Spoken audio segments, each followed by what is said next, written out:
Jepang, haplogrupnya adalah OM175, punya Toyota, Mitsubishi, Canon, Nikon, Honda, Suzuki.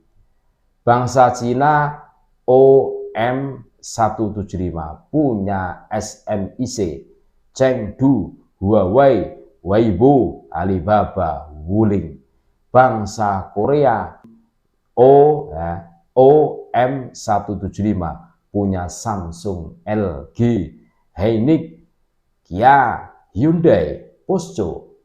Bangsa Indonesia OM175 punya Ba'alawi.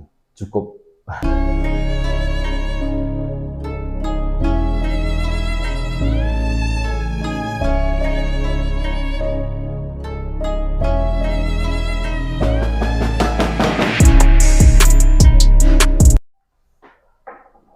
Assalamualaikum warahmatullahi wabarakatuh. Alhamdulillah. Wassalatu wassalamu ala Rasulillah Muhammad ibn Abdillah alladzi la nabiyya ba'dah. Allahumma shalli wa sallim ala Sayyidina Muhammad wa ala ali Sayyidina Muhammad, amma ba'd. Kita semua tentunya sudah tidak asing lagi dengan polemik nasab. Hari ini geger nasab karena pola tingkahnya orang-orang yang mengaku cucu Nabi, karena akhlaknya bertentangan dengan apa yang diajarkan oleh baginda Rasulullah SAW. Mereka terlalu bersemangat untuk mengakui sebagai cucu Nabi, tetapi pada saat dibenturkan pembuktian mereka tidak mampu. Lah, ini menjadi perhatian kita semua, dan ini kita harus mawas diri, atau lebih tepatnya lagi untuk berhati-hatilah dengan yang mengatakan saya cucu Nabi SAW. Karena apa? Karena mereka cuma semangat mengklaim dirinya cucu Nabi, tapi tidak semangat untuk membuktikan dirinya cucu Nabi. Dari perilaku, dari tes DNA, dari tesis, mereka itu tidak mampu. Berarti dipertanyakan dong. Makanya berhati-hatilah dengan mereka-mereka yang mengaku cucu Nabi.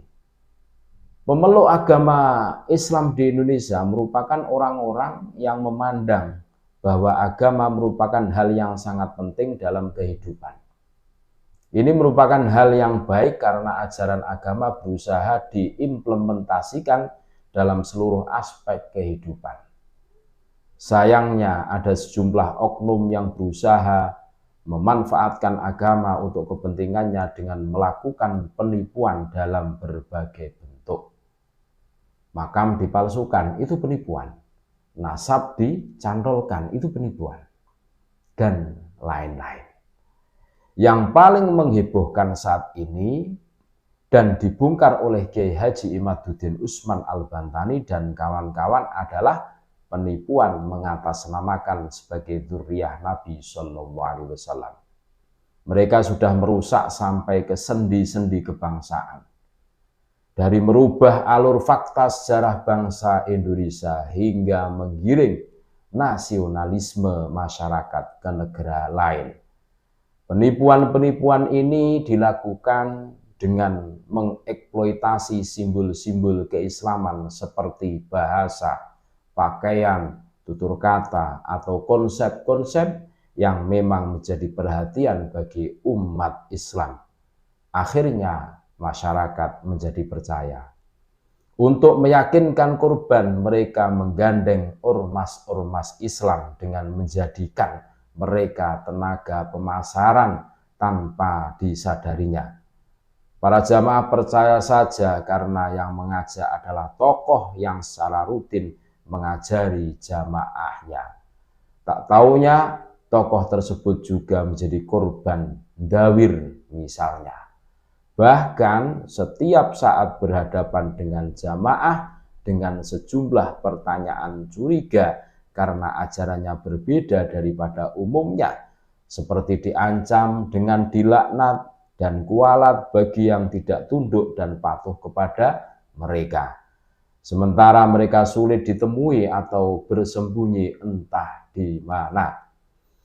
Tanpa sikap kritis dan berhati-hati untuk menilai siapa dzurriyyah Nabi Shallallahu Alaihi Wasallam yang asli dan yang palsu, maka potensi terjadinya penipuan akan terus berulang di masa mendatang. Sikap kehati-hatian tersebut salah satunya dengan memperhatikan kualitas ilmu serta akhlaknya. Jika ada seorang dengan mudah mengatakan dirinya sebagai dzurriyyah Nabi Shallallahu Alaihi Wasallam, kita perlu kritis. Mengapa mereka sangat mudah mengklaim dirinya seperti itu? Yang perlu diwaspadai adalah penipuan untuk tujuan yang lebih abstrak seperti agenda politik kekuasaan. Atas nama sentimen agama, maka isu-isu tertentu digulirkan agar kaum muslim awam mendukung tindakan tertentu atau memusuhi kelompok lain. Padahal di balik isu agama yang ramai dibicarakan di permukaan terdapat agenda tersembunyi yang hanya diketahui oleh mereka-mereka yang merancang isu tersebut.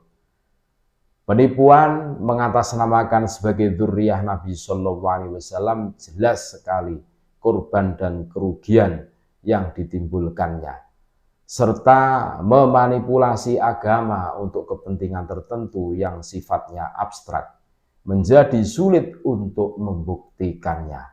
Tetapi efek yang ditimbulkannya bisa lebih dahsyat karena ada kerusakan dalam masyarakat, seperti disintegrasi yang ada dalam masyarakat karena polarisasi akibat perbedaan pendapat yang sengaja dikembangkan untuk kepentingan tertentu. Kesadaran mungkin muncul di belakang hari ketika semuanya sudah terlambat. Tentu tidak mudah untuk menilai agenda duniawi yang menggunakan kedok agama karena sifatnya yang abstrak. Menumbuhkan sikap kritis dan terbuka dapat meminimalisasi kemungkinan manipulasi agama. Terus belajar agar menumbuhkan kepekaan terhadap adanya indikasi manipulasi tersebut. Tak heran Islam lebih menghargai orang yang belajar daripada sekedar menghabiskan waktunya untuk beribadah. Para tokoh agama memiliki kewajiban untuk mengedukasi umat Islam agar tidak terjebak pada simbol-simbol agama seperti gelar sebagai dzurriyyah Nabi Shallallahu Alaihi Wasallam tersematkan pada seseorang atau kelompok yang kemudian digunakan untuk melakukan penipuan. Di sisi lain, aparat keamanan berkewajiban melakukan tindakan hukum agar kejadian tersebut tidak berulang di masa mendatang. Ini ada status dari Dr. Sugeng Sugiharto. Beliau adalah pakar genetika DNA. Di statusnya, beliau menceritakan bangsa Jepang, haplogrupnya adalah OM175, punya Toyota, Mitsubishi, Canon, Nikon, Honda, Suzuki. Bangsa Cina OM175 punya SMIC, Chengdu, Huawei, Weibo, Alibaba, Wuling. Bangsa Korea OM175 punya Samsung, LG, Hynix, Kia, Hyundai, Posco. Bangsa Indonesia OM175 punya Ba'alawi. Cukup. Terima kasih. Tetap NKRI harga mati. Assalamualaikum warahmatullahi wabarakatuh.